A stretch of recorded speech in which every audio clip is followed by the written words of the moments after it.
Hey, Steve Souders here. I wanted to show you the SpeedCurve waterfall chart. We track a bunch of the top sites. Here we have some results for Target.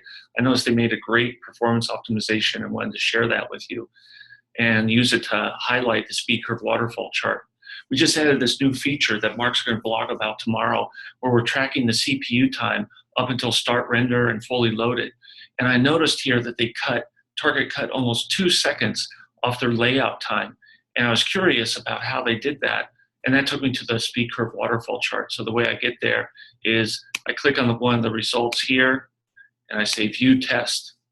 Sure enough, we get here and we look at the film strip and it's a lot of white. So there's something going on that's blocking rendering. And to figure that out, I go to the waterfall chart. Now the SpeedCurve waterfall chart is a little different than other waterfall charts. So here you can see we can color the requests based on the connection state, like DNS lookup or TCP connect, SSL negotiation. And we can also make the size, the height of the request vary depending on the response size. For me, my favorite is the default settings, which is to color the request based on content type and then have a fixed height. I also really love seeing the thumbnails as they correspond to the network requests, so I view those in large mode.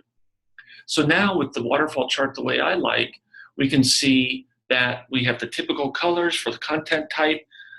Blue is HTML, orange is JavaScript, green is CSS, purple is images.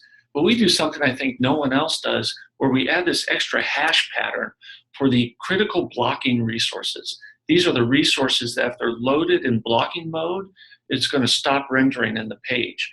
And so we can see there's a lot of scripts that Target has which are async, but they've got 3 or 4 that are loaded in blocking mode and a style sheet that is loaded in blocking mode.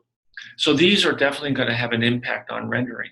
We can tell where rendering starts by looking at these vertical lines. We have a vertical line for backend, one for onload, and we have this one for start render. So that's when rendering starts.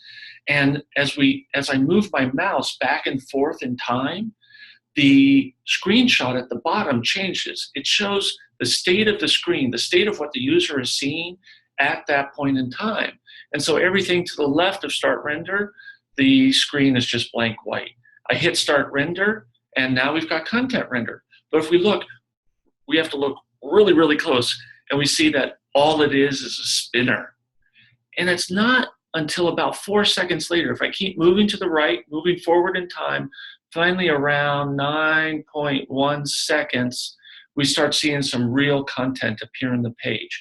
And now what I can do, when I have a point in the rendering experience that I care about, I can scroll through this waterfall chart and I can find the requests that are most likely correlated with that delayed rendering. In this case, it looks like it's this JSON payload of search results, which is returning the content that needs to be displayed, and that's when it shows up on the screen. So we really think that this is a powerful waterfall chart. We hope you like it too.